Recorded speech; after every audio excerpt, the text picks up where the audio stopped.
कि जब 11वां बजट आएगा तो पूरा देश और पूरी दुनिया ये देखेगी कि भारत के लोग हथकड़ी लगा करके और बेड़ियों को लगा करके भारत लौटाए गए। इतना हक तो उनका बनता ही है कि कम से कम दूसरों की ठगी से शिकार कुछ लोग तो बाइज्जत देश लौट सकें। वैसे सवाल ये भी है कि आपके रहते ऐसी ठगी कैसे फल फूल रही है। महाकुंभ जो 144 साल बाद एक झूठा प्रचार किया गया, 144 साल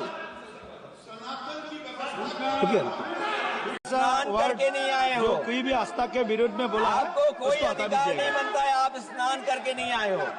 आपने स्नान नहीं किया कुंभ में। बोल दिया मैंने, बोल दिया प्लीज। आप हटा दिया जाएगा उसे। सभापति महोदय, इन्होंने कुंभ में स्नान नहीं किया। जैसे ही बजट आया हम लोगों ने वो तस्वीरें देखी हैं। वो जो तस्वीरों में दिख रहा है, इधर हाथों में हथकड़ी और पैरों में बेड़ियां, क्या सभापति महोदय 10 बजट इस देश के लिए इसलिए बनाए गए थे कि जब 11वां बजट आएगा तो पूरा देश और पूरी दुनिया ये देखेगी कि भारत के लोग हथकड़ी लगा करके और बेड़ियों को लगा करके भारत लौटाए गए। सभापति महोदय, मैं आपके माध्यम से ये बात कहना चाहता हूं कि अमेरिका जा रहे हैं तो पिछली बार हीरा लेकर के गए थे, इस बार सोने की जंजीर ले जाइएगा। जंजीर देखकर शायद उन्हें कोई और जंजीर याद आ जाए। और हो सभापति महोदय, हो सके तो कुछ बच्चे और महिलाओं को अपने साथ तो नहीं, किसी और जहाज में साथ लेते आएगा। वो जहाज भी तो भारत का ही होगा। इतना हक तो उनका बनता ही है कि कम से कम दूसरों की ठगी से शिकार कुछ लोग तो बाइज्जत देश लौट सकें।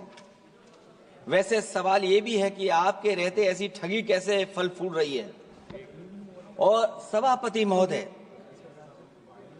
इस ठगी से सबसे ज्यादा अगर प्रभावित कहीं के लोग हैं तो वो गुजरात के प्रभावित लोग हैं। क्या यही सभापति हमारे विकसित भारत की तस्वीर है? यादव जी, आप सीनियर मेंबर हैं। सभापति पार्लियामेंट्री वर्ड जो आप बोलते हैं थोड़ा सा सोच समझ के बोलिएगा। ये ठगी वर्ड जो है थोड़ा सा इसको हटा दीजिएगा। सभापति महोदय, एक दूसरी तस्वीर में हम लोगों ने देखी, महाकुंभ जो 144 साल बाद एक झूठा प्रचार किया गया, 144 साल। सभापति महोदय, बोलने दीजिए। सभापति महोदय, कुछ पॉइंट रेज करा।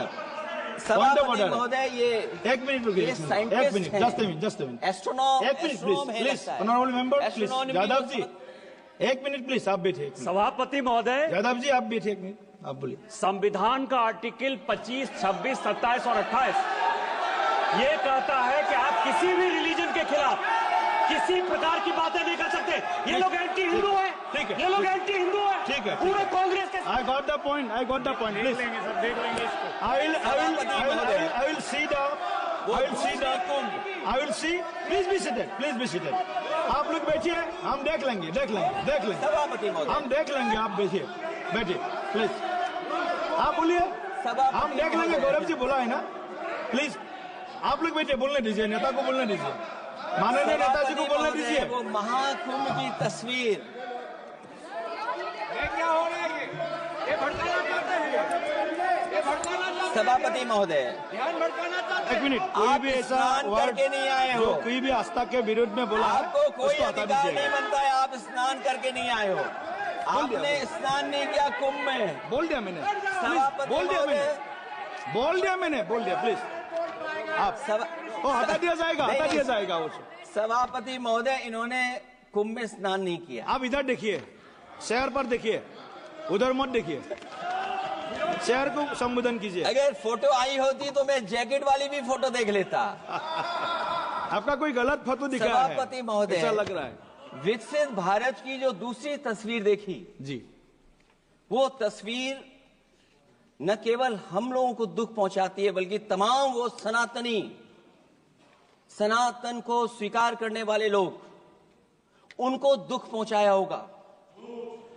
सभापति महोदय, अगर लोग तकलीफ में रहे, परेशानी में रहे, और ये पहली बार हुआ होगा ऐसा कि लोग 300 किलोमीटर के जाम में फंस गए, न केवल एक मुख्यमंत्री सभापति महोदय, उन्हें 2-2 मुख्यमंत्रियों को लगाना पड़ा कि कैसे जाम रुक जाए।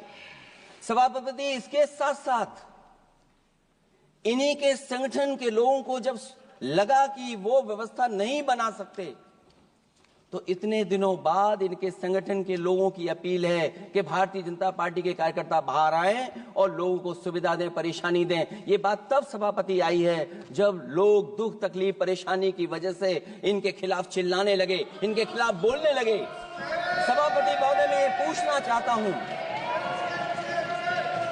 जिस स्नान के लिए प्रधानमंत्री गए हो, देश के राष्ट्रपति गए हो, उपराष्ट्रपति गए हो, मंत्री गए हो, क्या यही विकसित भारत की तस्वीर होगी जिसमें आप ट्रैफिक मैनेज नहीं कर पा रहे हैं? आप हर शहर में ये कहा गया कि कोई शहर से निकले नहीं, सब के सब वहीं पर रुक जाएं, आगे नहीं जा सकते, दर्शन नहीं कर सकते। अगर ये सच्चाई नहीं है सभापति महोदय, सब बॉर्डर सील हुए हैं, जितना भारत के लोग सब बॉर्डर सील हुए हैं, और फिर चांद पर पहुंचने का क्या फायदा जब जमीन की समस्याएं न दिखती हों आपको, जमीन की समस्याएं न दिखती हों। और सभापति महोदय, मैं सरकार से जानना चाहता हूं, वो ड्रोन कहां हैं? वो जो डिजिटल इंडिया की बात कही गई थी, वो कहां है? जो लोग अभी तक इस बात की डिजिट नहीं दे पा रहे हैं कि कितने लोगों की जान गई है, कितने लोग वहां पर खो गए हैं।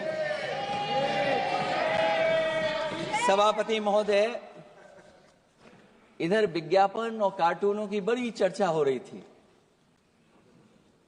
मुझे याद है कि एक दिन मैंने अखबार देखा, अंग्रेजी अखबार, और मैं समझता हूं ये माननीय सदस्य जितने लोग रहे होंगे उन्होंने वो अखबार जरूर देखा होगा, न्यूज़पेपर, और उसके फ्रंट पेज पर एक विज्ञापन था, और उस विज्ञापन की जो तस्वीर थी उसमें एक जानवर, मुझे पहचान में नहीं आ रहा, वो शायद गधा रहा होगा, वो जेल के अंदर है। मेरा मन नहीं माना, मैंने उसी दिन सरकार को जगाने के लिए लिखा, और मैं आज सभापति महोदय सरकार के माध्यम से जानना चाहता हूं कि डिजिटल इंडिया करते करते साइबर क्राइम, साइबर लूट और डिजिटल अरेस्ट कितना बढ़ गया है। और जो विज्ञापन दिया था, इस जानकारी के बाद वो विज्ञापन दोबारा अखबार में नहीं आया। वो विज्ञापन की तस्वीर मैं नहीं दिखा सकता हूं, मैं समझता हूं माननीय मंत्री जी उस विज्ञापन को जानते होंगे और देखा होगा उन्होंने। जो विज्ञापन दिया, जनता का भारतीय रिजर्व बैंक से यह सवाल है कि वो अपने ऐसे विज्ञापनों में किसको चित्रित कर रहे हैं और क्यों, और वो कहां से आया है? क्या यह कोई प्रतीकात्मक चित्रण है? यदि हां, तो वो जानवर किसका प्रतीक है? क्या उस सिस्टम का जिसके कंधे पर स्वच्छ और सुरक्षित बैंकिंग की नैतिक जिम्मेदारी है, या उस मंत्रालय का जिसको सुरक्षित बैंकिंग का दायित्व निभाना चाहिए? अगर ये चित्रण जनता को दिखाना चाह रहा है कि ये बहुत ही अनैतिक भी है, जनता इसके लिए मानहानि का दावा भी कर सकती है। अगर आरबीआई यही दिखाना चाह रहा है, तो आप अपने खाता धारकों के प्रति बैंक का ऐसा नकारात्मक रवैया न केवल आपत्तिजनक है, बल्कि घोर निंदनीय भी है। आरबीआई ऐसे विज्ञापनों से नहीं, बल्कि अपने सिस्टम को चुस्त दुरुस्त करके वह जनता में बैंकिंग साक्षरता और बैंकिंग सजगता जागरूकता अभियान चलाकर जनता को सचेत और सावधान करें। उसी के बाद मैं समझता हूं जब भी हम लोग मोबाइल खोलते हैं कोई ना कोई आवाज सुनाई देती है उसके अंदर। क्या सभापति महोदय डिजिटल अरेस्ट के माध्यम से लाखों लाख रुपया नहीं लूटा जा रहा है? आखिरकार उसके लिए जिम्मेदार कौन है? कौन जिम्मेदार है उसके लिए? जो बजट दिया है, जो बजट में बातें निकल करके आ रही हैं, बजट में पीडीए के उत्थान के लिए कुछ भी नहीं है सभापति महोदय। और जो लोग अपनी जीडीपी की न जाने कितनी कहानियां बताते थे, आज वो जीडीपी रेट क्यों कम होता चला जा रहा है? क्यों जीडीपी 6.4% के आसपास पहुंच गई है? न केवल जीडीपी बल्कि आज अगर हम 87 रुपए लेकर के ही $1 ले सकते हैं। कभी डॉलर को नीचे गिरने की कहानी कहीं किसी से जोड़ दी गई थी। आज सोचिए कितने रुपए हम इकट्ठे करते हैं तब जाकर के हमें $1 मिलता है। क्या सरकार के पास इसका कोई जवाब है? इस ग्रोथ रेट के कम होने का कारण जो सभापति महोदय मुझे समझ में आता है वो इन्वेस्टमेंट की कमी और कंजप्शन की कमी है। ये देश की आर्थिक विकास की स्थिति पर प्रश्न चिन्ह लगाता है। और यही नहीं, सभापति महोदय जो भेदभाव बढ़ता चला जा रहा है, जो खाई पैदा होती जा रही है, इन्हीं के आंकड़े बताते हैं कि खाई कितनी है। मुट्ठी भर लोगों के पास पूरे देश की संपदा पहुंच गई। जो ज्यादा लोग हैं वो गरीब हैं। उनके जीवन यापन के लिए 80 करोड़ लोगों को आपको राशन बांटना पड़ रहा है। क्या यही विकसित भारत की तस्वीर है? और फिर दुनिया में हम पर कैपिटा इनकम में कहां खड़े हैं? अगर हम केवल सरकार से सभापति महोदय आपके माध्यम से जानना चाहें कि जिन परिवारों को आप राशन दे रहे हैं उन परिवारों की पर कैपिटा इनकम क्या है, और अगर विकसित भारत की तस्वीर लेकर के ये सरकार चलना चाहती है तो कम से कम सरकार की सभापति महोदय जिम्मेदारी बनती है कि जो 80 करोड़ लोग राशन पा रहे हैं उनके आपकी पर कैपिटा इनकम क्या है। एक बहुत प्रिय काम सरकार का है, इतना प्रिय है कि उसका नाम बदल करके इज्जत घर कर दिया गया। मुझे याद है कि एक छत्तीसगढ़ में बुजुर्ग मां जिसने बकरी बेच करके अपना शौचालय बनाया था, और बकरी बेचने के बाद शौचालय जब बनाया तो देश के प्रधानमंत्री जी ने उनका सम्मान किया। आखिरकार सवाल यह है कि बकरी उसे क्यों बेचनी पड़ गई? इसका मतलब यह है कि आपकी जो बनाई हुई स्कीम है वो जमीन पर नहीं पहुंच रही है, उसके लिए पर्याप्त पैसा नहीं पहुंच पा रहा है। आखिरकार पैसा क्यों नहीं पहुंचा, ये तो सरकार की जिम्मेदारी है। और फिर सभापति महोदय जो शौचालय बनाए हैं उनमें पानी किसी में नहीं पहुंचता। क्या यही विकसित भारत की तस्वीर बनेगी? वैसे तो सभापति महोदय हम लोग डबल इंजन बहुत सुनते थे, और अब इस बजट में 2 इंजन और बढ़ गए हैं। सभापति महोदय ये 4 इंजन वाला है बजट। 4 इंजन। लगता तो ऐसा है कि ये एक के बाद एक इंजन खराब हो गया होगा, इसीलिए इन्हें 4 इंजन लगाने पड़े हैं। ये जनता को धोखा दे रहे हैं 4 इंजन की बात कर करके। क्योंकि जब उत्तर प्रदेश को देखते हैं तो वहां पर जो डबल इंजन की सरकार चल रही है वो डबल ब्लंडर कर रही है। उनके डबल ब्लंडर देखने को मिलने हमें। और अगर ये 4 इंजन की सरकार है, जो सबसे पहला इंजन है सभापति महोदय वो हमारे किसान और कृषि का है। 10 साल गुजरने के बाद भी और इतने बजट आने के बाद भी आज तक किसानों की आय दोगुनी नहीं हुई। ये हमारे तमाम माननीय सदस्य समय समय पर अपने क्षेत्र की जो समस्या है फसल को लेकर के सवाल खड़ा करते हैं।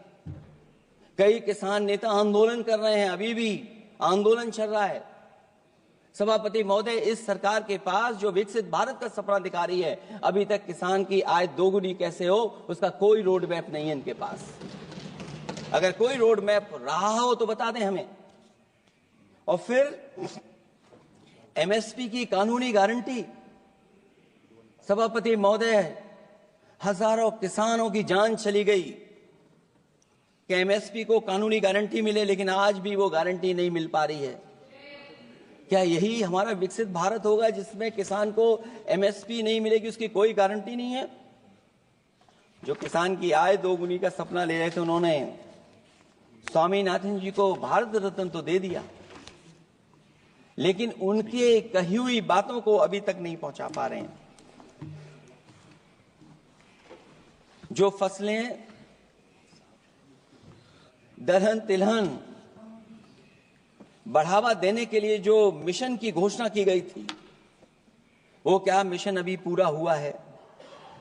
क्योंकि अभी तक हम लोग तिलहन इंपोर्ट कर रहे हैं। दलहन तिलहन के बारे में पहले बजट से कहा जा रहा है, अध्यक्ष महोदय, आज भी हम लोगों को इंपोर्ट करना पड़ रहा है। और उसका परिणाम यह है कि हम अपने किसानों को जो लाभ देना चाहते हैं वो नहीं लाभ दे पा रहे हैं।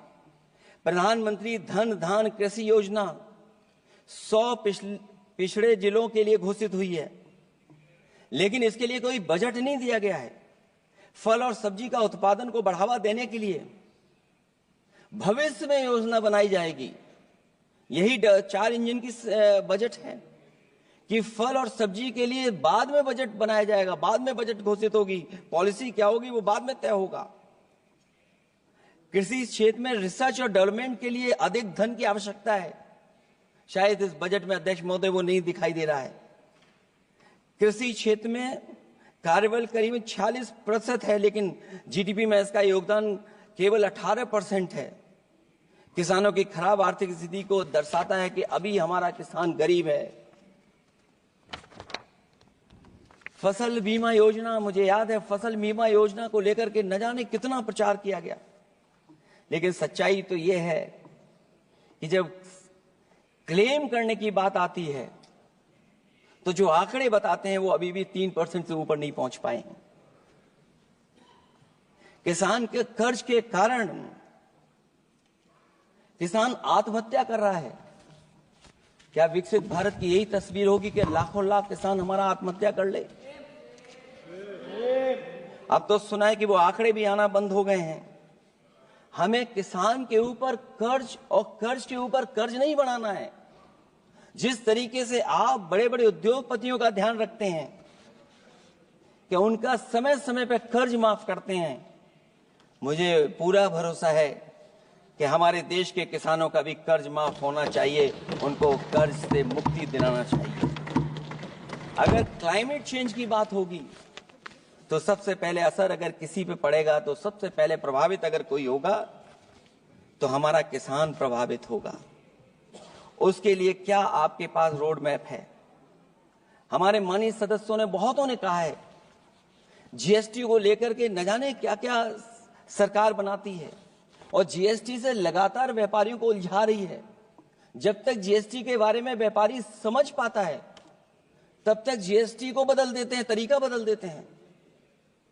अभी भी किसानों के जितने भी इक्विपमेंट हैं उनमें 18-12% जीएसटी लिया जा रहा है। कम से कम अगर विकसित भारत का सपना ये सरकार देख रही है तो सभी के सभी एग्रीकल्चर इक्विपमेंट जो हमारा किसान इस्तेमाल करता है उसमें 0 जीएसटी होनी चाहिए। मैन्युफैक्चरिंग सेक्टर को बढ़ावा देने के लिए और कई योजनाएं सरकार लाई है। भंडारण की सुविधा किसको मिल रही है? सभापति महोदय, भंडारण को लेकर के भी सरकार का कोई रोड मैप जरूर होना चाहिए।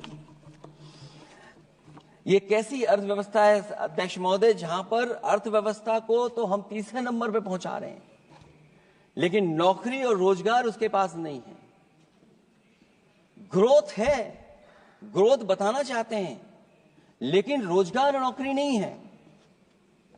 जो इनके मैन्युफैक्चरिंग के तमाम मिशन थे, नेशनल मैन्युफैक्चरिंग मिशन, जब तक इन्वेस्टमेंट का वातावरण नहीं सुधरेगा तब तक इन्वेस्टमेंट नहीं हो सकता। हमारा नेशनल मैन्युफैक्चरिंग मिशन आगे नहीं बढ़ सकता।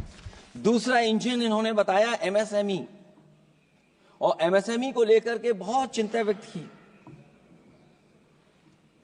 बजट भाषण में एमएसएमई सेक्टर को विकास का द्वितीय इंजन बताया गया, जो सही है, परंतु एमएसएमई के विकास के लिए बजट में कोई विशेष व्यवस्था नहीं की गई है। भारत में एमएसएमई के क्षेत्र में 11 करोड़ लोगों को रोजगार प्रदान 11 करोड़ लोगों को रोजगार प्रदान करता है, और इसमें सबसे ज्यादा रोजगार मिलता है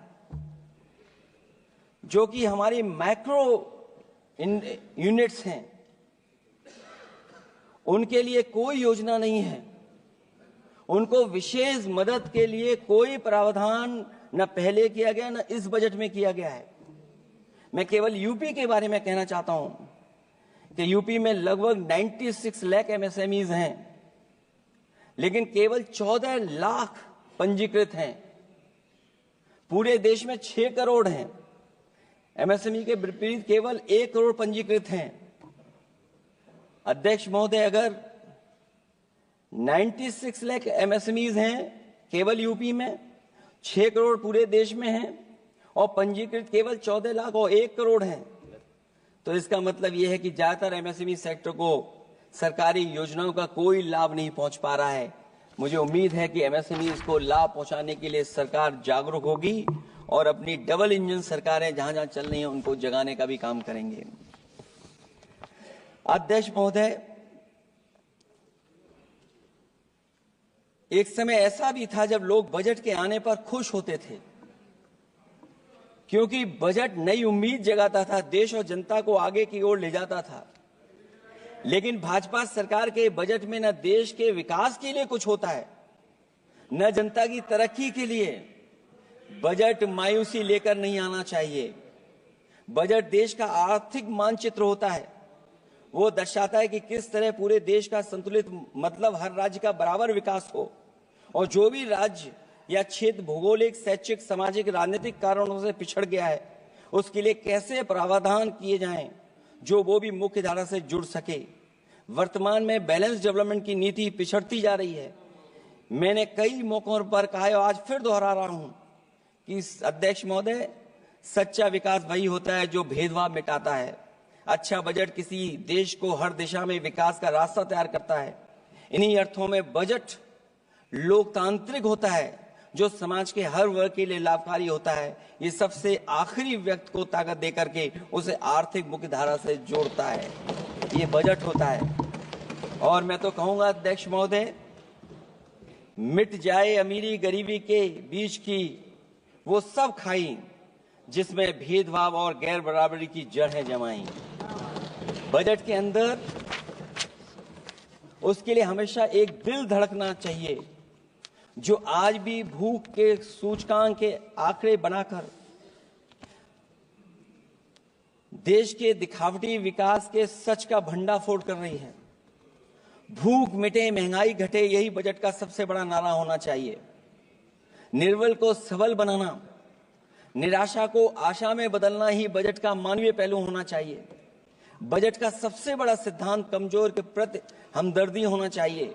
बजट बनाने की सोच किसी या कुछ लोगों को लाभ पहुंचाने की नहीं होनी चाहिए, बल्कि इंसानियत के नजरिए की उसी बुनियाद होनी चाहिए। यदि बजट के आने से निर्बल सबल बनता है तो समझो बजट अपने उद्देश्यों से सफल हुआ है, नहीं तो उसे असफल ही माना जाना चाहिए।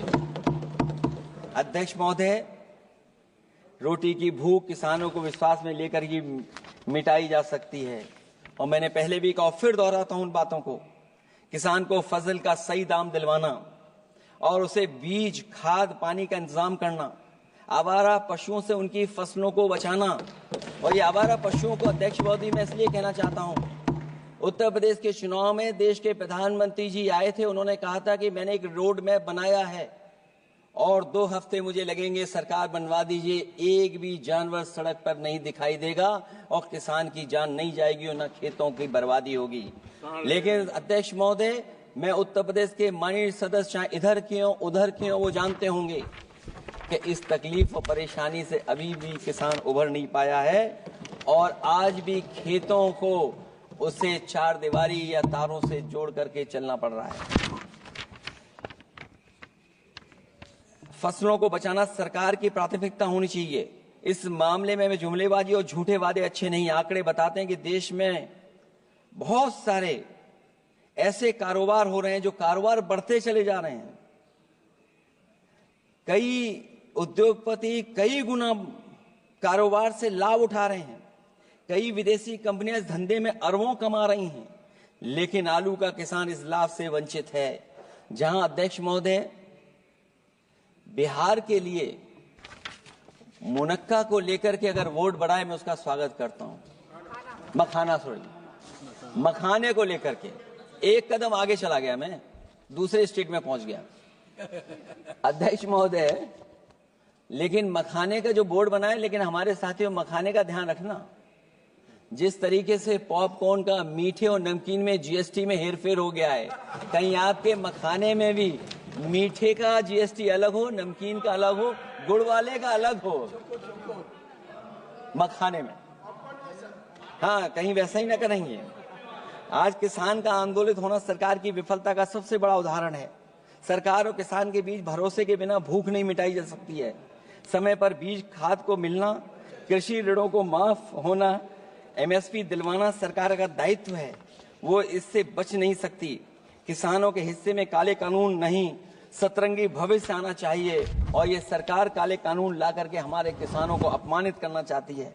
वहीं अध्यक्ष महोदय, हमारे मानव संसाधन के लिए स्वास्थ्य एक बड़ी चुनौती है। चिकित्सा स्वास्थ्य में सुधार होना बेहद जरूरी है। आज के समय की सबसे बड़ी जरूरत है कि हर शरीर को पोषक आहार मिल सके, कार्य की दशाएं अच्छी हों, वर्क लाइफ बैलेंस सही हो, जिससे मानसिक रूप से भी लोग स्वस्थ रहें। इसके अलावा पर्यावरण को भी अब स्वास्थ्य के बड़े कारक के रूप में लेना होगा। एनवायरनमेंट को हेल्थ फैक्टर के रूप में देखना होगा। हर तरह के प्रदूषण को रोकना होगा, हरियाली बढ़ानी होगी। साथ ही एक बात और अहम है, और वह है हर तरफ नकारात्मकता, नफरत का प्रचार। इससे इंसान के अंदर निगेटिविटी आती है, आपस का विश्वास और सौहार्द टूटता है। इसके परिणाम स्वरूप इमोशनल सपोर्ट सिस्टम फेल होने लगता है। फेक न्यूज लोगों को मानसिक रूप से धीरे धीरे बीमार बना रही है। इसे हर हाल में रोकना होगा। और अध्यक्ष महोदय, इसमें विपक्ष से ज्यादा सरकार की जिम्मेदारी है, क्योंकि कई मौकों पर हम लोग देखते हैं कि सरकार जितना अपने आप का प्रचार करना चाहती है, उससे ज्यादा दूसरों को कैसे बदनाम किया जाए उसके लिए प्रचार करती है। ये शायद सरकार की जिम्मेदारी बड़ी बनती है।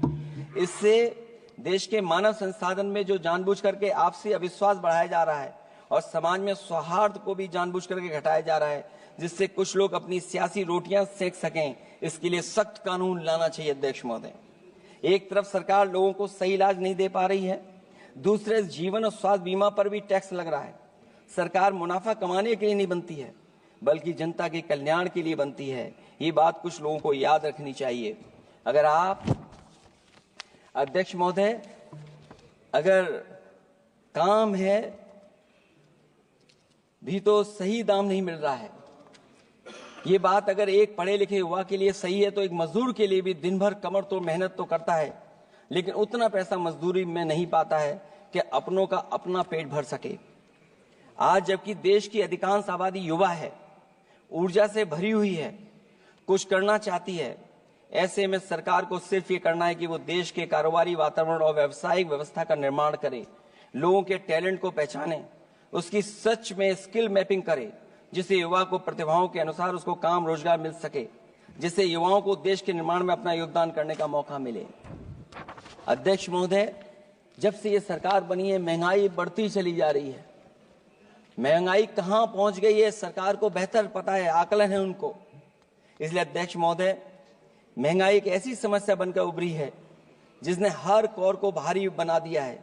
जिस तरह सत्ता में बैठे हुए लोग राजनीतिक चंदे के नाम पर कंपनियों से उगाही कर रहे हैं, दरअसल वो भी दामों के बढ़ने का एक बहुत बड़ा कारण है।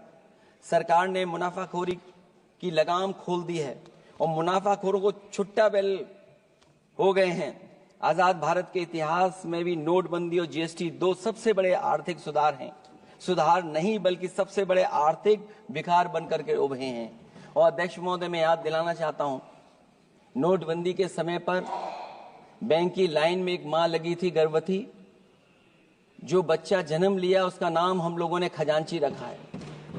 अब वो काफी बड़ा हो गया है, साइकिल भी चला लेता है। अध्यक्ष महोदय, मैं कहूंगा सरकार से कम उसको ही गोद ले लें आप। अध्यक्ष महोदय, मैं चाहूंगा कि आप उसको गोद ले लीजिए। नाम जब आप गोद ले लेंगे तो नाम भी आप अपने हिसाब से रख पाएंगे। किसी भी आर्थिक सुधार का लक्ष्य ये होता है कि आर्थिक गतिविधियां सुचारू रूप से चल सकें और आसान होंगे, जिससे अर्थव्यवस्था दिन दूनी रात चौगुनी तरक्की करे। लेकिन इन सुधारों के आने के बाद से अर्थव्यवस्था की गति कछुआ की चाल जैसी हो गई है, जिसकी प्रमाण है कंपनियों की ग्रोथ का काम होना, उनकी बिक्री का घट जाना, यहां तक कि फास्ट मूविंग कंज्यूमर गुड्स भी 2% से ज्यादा आगे नहीं बढ़ पा रहा है। इसका सीधा मतलब यह है कि लोगों के पास पैसों की किल्लत हो गई है और वो रोजमर्रा की जरूरत तक खर्च नहीं करना चाहते हैं। ऐसे में उनकी बचत कहां से होगी, और जब बचत नहीं होगी तो लोग क्या तो खाएंगे और क्या बाजार में लगाएंगे। लोगों में भविष्य को लेकर कितनी अनिश्चितता और चिंता है कि वो अपने जमा पैसे अपने पास ही रखना चाहते हैं।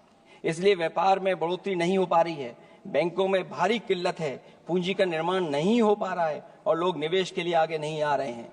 और इसलिए मैं अध्यक्ष महोदय कहना चाहता हूं कि उत्तर प्रदेश सरकार ने एक बहुत बड़ा आयोजन किया था, इन्वेस्टमेंट मीट, 40 लाख करोड़ का एमओयू हुआ। मैं अध्यक्ष महोदय आपके माध्यम से जानना चाहता हूं सरकार से, अध्यक्ष महोदय मैं आपके माध्यम से सरकार से जानना चाहता हूं कि जो अपने आप को डबल इंजन की सरकार कह रहे हैं, वो उत्तर प्रदेश के इन्वेस्टमेंट के लिए क्या सहयोग कर रहे हैं। ये दुर्भाग्यपूर्ण है कि आत्मनिर्भरता की बात करते हुए भी हमारा शेयर बाजार विदेशी निवेशकों पर निर्भर करने लगा है। जब वो पैसे लगा देते हैं तो शेयर बाजार में उछाल आ जाता है, नहीं तो उसे धड़ाम होते देर नहीं लगती है और एक एक दिन में हमारे निवेशकों का लाखों करोड़ों का नुकसान हो जाता है।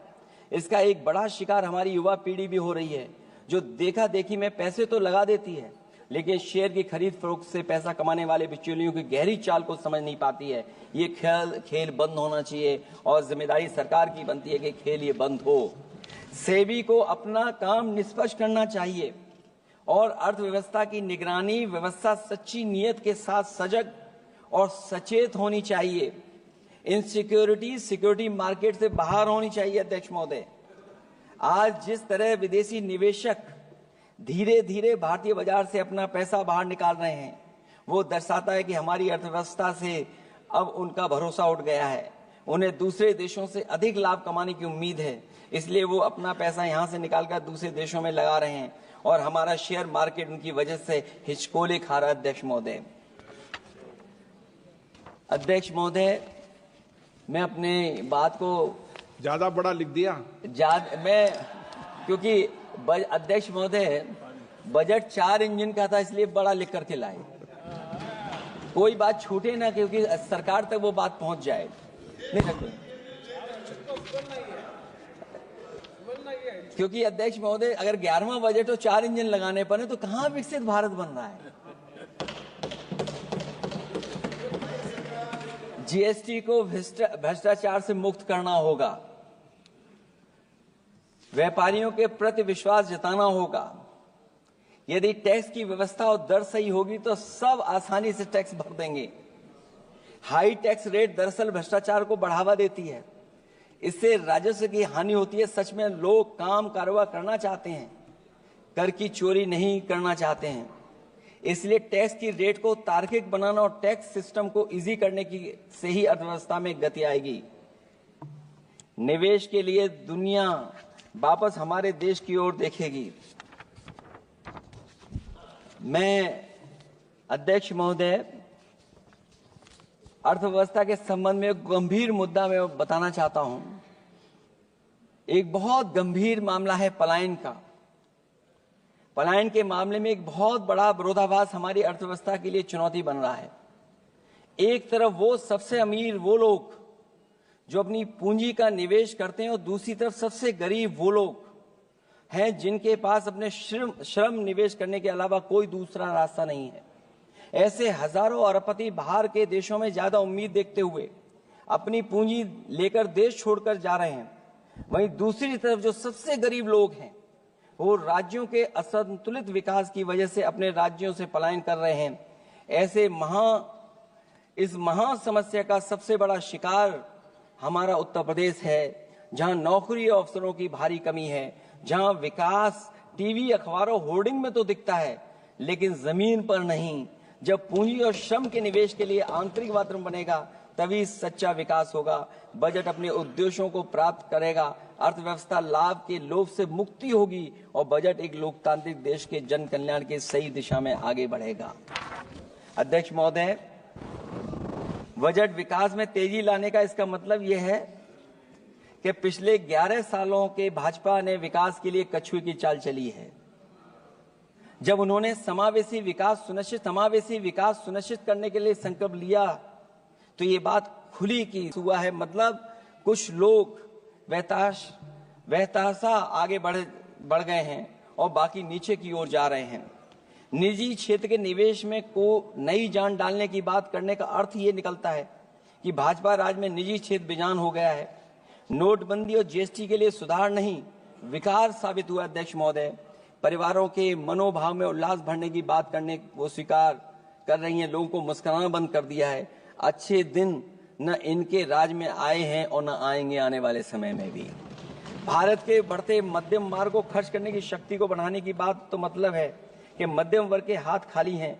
आज आप आयकर की बात कर रहे हैं। हम लोगों ने बहुत पहले इस बात की मांग की थी, इसलिए कि 12 लाख के कम से कम उनको कर से। वित्त मंत्री जी ने कहा कि हम सब मिलकर के अधिक संपन्नता लाने और विश्व में अपना स्थान बनाने और अपने राष्ट्र की अनंत क्षमता को बढ़ाने के लिए अपनी यात्रा कर रहे हैं। तो उनकी असली मतलब ये था कि वो बस चल रहे हैं। ये यात्रा निरर्थक है।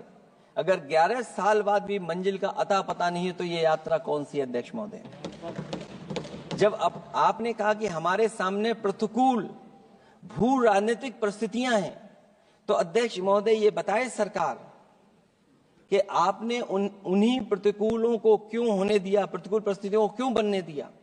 हमारे संबंध पड़ोसियों से क्यों खराब हुए? हमारी सीमाएं क्यों असुरक्षित हुई? हम क्यों अपनी बात अंतर्राष्ट्रीय पटल पर रखने में कामयाब नहीं हुए हैं? जब आपने कहा कि हमारी अर्थव्यवस्था सभी प्रमुख वैश्विक अर्थव्यवस्थाओं के बीच सबसे तेजी से बढ़ने वाली अर्थव्यवस्था है, तो आप ये क्यों भूल गए कि हमारा रुपया उनके शासनकाल में सबसे निचले स्तर पर पहुंच गया है? सबका विकास का आपका नारा सबका विनाश में कैसे बदल गया है? क्योंकि जब रुपया नीचे जाएगा तो विनाश का ही रास्ता खोलेगा। बड़े से लेकर छोटे उद्योग धंधे दुकानदारी सब चौपट क्यों हो गए हैं? मेक इन इंडिया, मुद्रा योजना, स्किल इंडिया, ये सब नाकामी की किताब के चैप्टर कैसे बन गए? वहां सवाल ये कि कैसे व्यापार कारोबार केवल कुछ लोगों के हाथ में ही सिमट गया और बाकी सबका काम धाम क्यों मिट गया? अध्यक्ष महोदय, हम भी मानते हैं कि कोई देश केवल उसकी मिट्टी से नहीं है, बल्कि देश उसके लोगों से है। लेकिन आप लोग ये बात सिर्फ कहते हैं, करते नहीं हैं। जनता आपके लिए बस नारे का विषय है।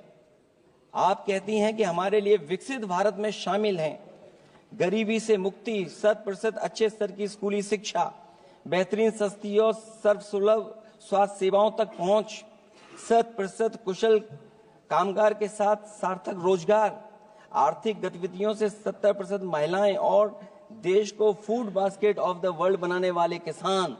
अगर ये आपका लक्ष्य है, पर क्या आपके राज्य में अमीरी गरीबी की खाई नहीं बढ़ी? भू के इंडेक्स में हम कहां जा पहुंचे हैं? स्कूली शिक्षा का बजट कम नहीं हुआ, स्वास्थ्य सेवाएं महंगी नहीं हुई, यहां तक कि अपने स्वास्थ्य बीमा पर भी टैक्स लगा दिया है। आपने योग्य लोगों को बेरोजगारी के अंधेरे में धकेला और आपके बड़े बड़े नेताओं ने तो यहां तक कह दिया कि कमी नौकरी की नहीं है, योग्यता की है। अपनी युवा पीढ़ी को हताश निराश करने का पाप आप लोगों ने किया है। कुशल कारीगर के नाम पर आपने युवाओं को डिलीवरी पर्सन बनाकर छोड़ दिया है। आपके राज्य में महिलाओं के खिलाफ अपराध के आंकड़े बढ़े हैं।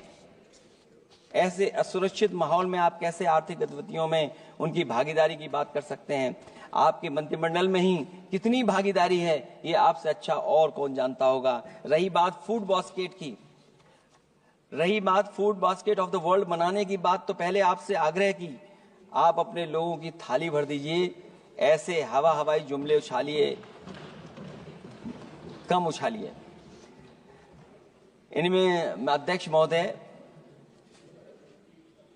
मैं अपनी बात को खत्म करता हुआ इतना ही कहना चाहता हूं कि इस बजट में जिन 6 क्षेत्रों में परिवर्तनकारी सुधार की बात कही गई है, उनमें से कराधान अब तक सफल नहीं होगा जब तक उसे सरल, पारदर्शी और ईमानदार नहीं बनाया जाएगा। जब तक विद्युत क्षेत्र को निजी हाथों में सौंपकर मनमानी वसूली से रोका नहीं जाएगा। शहरी विकास के नाम पर जब तक जमीनों कुछ धनवानों के हाथों में कौड़ियों के दाम बेचने का खेल खत्म नहीं किया जाएगा। खनन के नाम पर जब तक जल, जंगल, जमीन पर आदिवासी पारंपरिक अधिकार की हकमारी की हेराफेरी रोकी नहीं जाएगी, और जब तक वित्तीय क्षेत्र और विनियामक सुधार की निष्पक्ष कोशिश नहीं की जाएगी। अंत में मैं अध्यक्ष महोदय इतना ही कहना चाहूंगा कि असली तरक्की है वही जो हर फर्क मिटाती है।